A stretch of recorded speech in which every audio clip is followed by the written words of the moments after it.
Hi guys, Frost here from hoodwinkedhouse.com. If you've been following our story for any amount of time, you know that we've been dealing with the aftermath of predatory remodeling.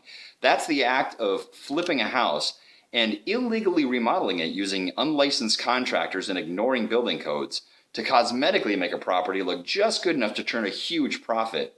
Meanwhile, the buyers are the ones stuck dealing with all the hidden problems and code violations. Now, any rehabber will tell you that the risk in exposing one problem usually uncovers additional problems. I'm going to show you exactly what I mean. Originally, the kitchen had a wall that ran this way.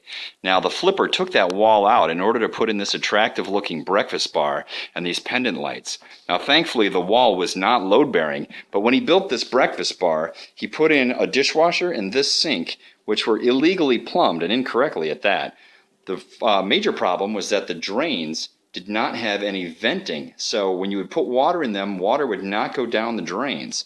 So I hired a plumber to come in and run the drains out the side of the cabinet this way and connect them to the drains through the floor in the lower level, and then continue the vent stack up through the ceiling.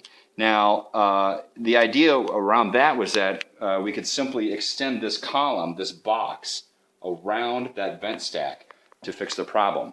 But I tore off the drywall this morning in order to do that and uncovered a few more problems. Number one, you can see that inside this box there is not any proper framing. It was simply sheets of drywall that were cornered together and held on the outside by corner molding.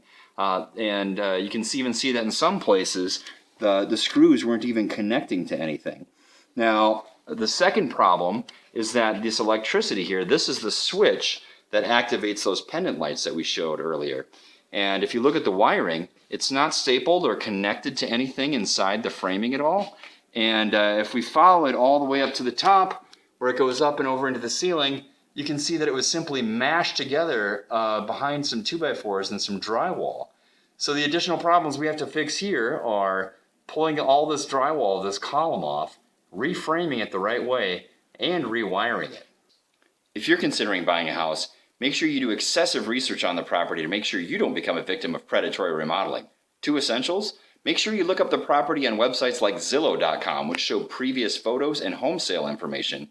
And also check out this book, The Homes Inspection by TV's Mike Holmes. It includes tips on things you can do even before you contact your real estate agent. That's all for now. I'm Frost. Thanks for watching, and continue following our story on hoodwinkedhouse.com.